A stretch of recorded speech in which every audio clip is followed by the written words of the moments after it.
สวัสดีเจ้าคลิปนี้นะเจ้ามาตามคำเรียกร้องคำแล้วนะเจ้าคือแปลบทละครไทยเป็นภาษาเหนือนั่นเองนะเจ้ามีทั้งหมด8ประโยคนะเจ้าทั้งหมดจะเป็นประโยคของภาษากลางแล้วอีแม่จะเอามาแปลเป็นกำเมืองนะเจ้าแต่ขอบอกไว้ก่อนนะเจ้าว่ากำเมืองที่อีแม่ใจเป็นกำเมืองของคนเมืองแปะนะเจ้าเป็นกำเมืองตีแม่ใจมาตั้งแต่น้อยบ่มีพิษบ่มีถูกนะเจ้าเนาะแต่ละตีแต่ละห้องที่กะจะใจบ่เหมือนกันนะเจ้าเริ่มกันเลยนะเจ้าไม่เป็นอะไรค่ะ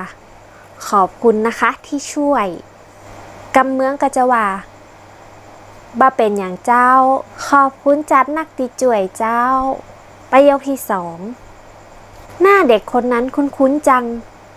กำเมืองกะจะว่าละออนคนปุ้นเหมือนเก้ยหันที่ไหนประโยคที่3ฉันต้องรีบไปแล้วค่ะขอบคุณอีกครั้งนะคะกำเมืองกะจะว่าเปิ้นฟังไปก่อนนะเจ้าขอบคุณแหมเตือเจ้าประโยคที่4ฉันไม่หิวกำเมืองกะจะว่าเปิ้นบ่ใครยากกำที่5พี่ฉันทุกข์ใจเหลือเกินกำเมืองกะจะว่าปี้เปิ้นตุกใจขนาดประโยคที่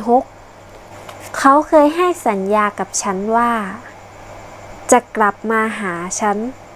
กำเมืองกะจะว่าเขาเคยสัญญากับเปิ้นว่า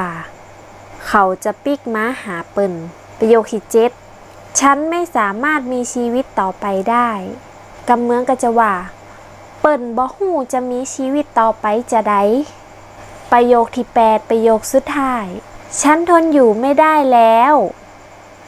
กำเมืองก็จะว่าเปิ้นอยู่บ่ได้แล้ว